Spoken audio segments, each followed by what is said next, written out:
Okay, so this is the Rambam's Moreh Nevuchim, God of the Perplexed. This is part 1, chapter 27.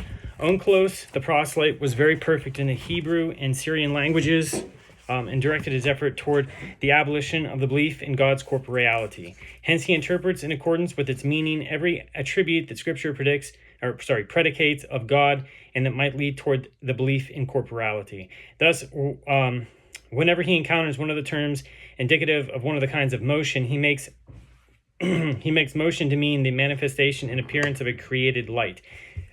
The indwelling or the action of providence. Thus, he renders, "The Lord will descend," Exodus 19:11, by the words, "The Lord will manifest himself," and the Lord descended, Exodus 19 verse 20, by the words, "And the Lord manifested himself."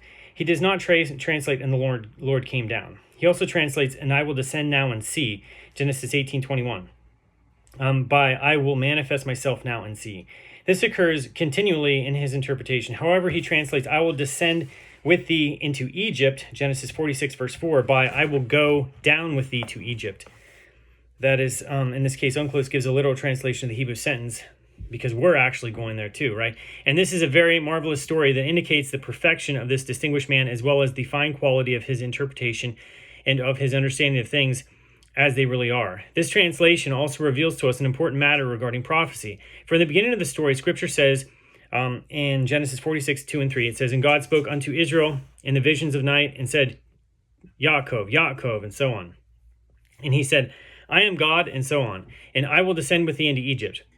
Now, in view of the fact that the beginning of the passage includes the statement that has happened in the visions of night, Genesis 46, verse 2, Onkelos did not think that it would be unseemly to conform wholly to the text in his rendering of what was said in the visions of the night.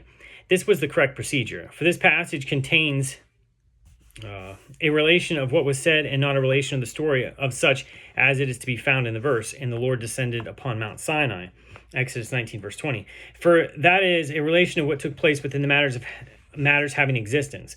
On this account, Onkelos uses in connection with this the term manifestation and discards in his rendering everything indicative of the existence of motion. On the other hand, he left in his translation the things of the imagination, the retelling of what was said to him, as they are according to the text. This is a marvelous thing. Through this, your attention will be drawn to the fact that there is a great difference between that which is said to happen in a dream or in the visions of the night, and that which is said to happen in a vision in apparition, and that of which it is said without qualification. "And the word of the Lord came unto me, saying," and the Lord said unto me. In my opinion, it is also possible that Onkelos interpreted the word God, occurring here as signifying an angel, and that on this account he did not think it improper that he should have said, "I will go down with thee to Egypt."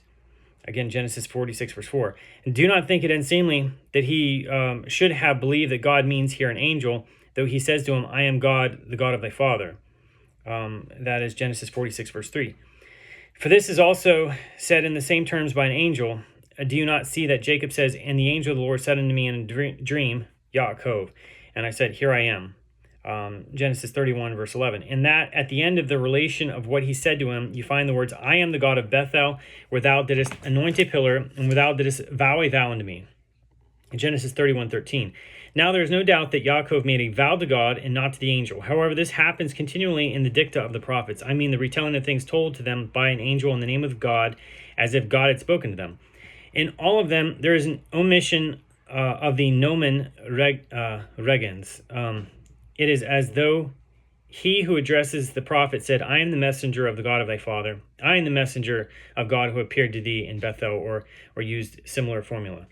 Concerning prophecy and its degrees and concerning the angels, a lengthy exposition will be made in accordance with the purpose of this treatise.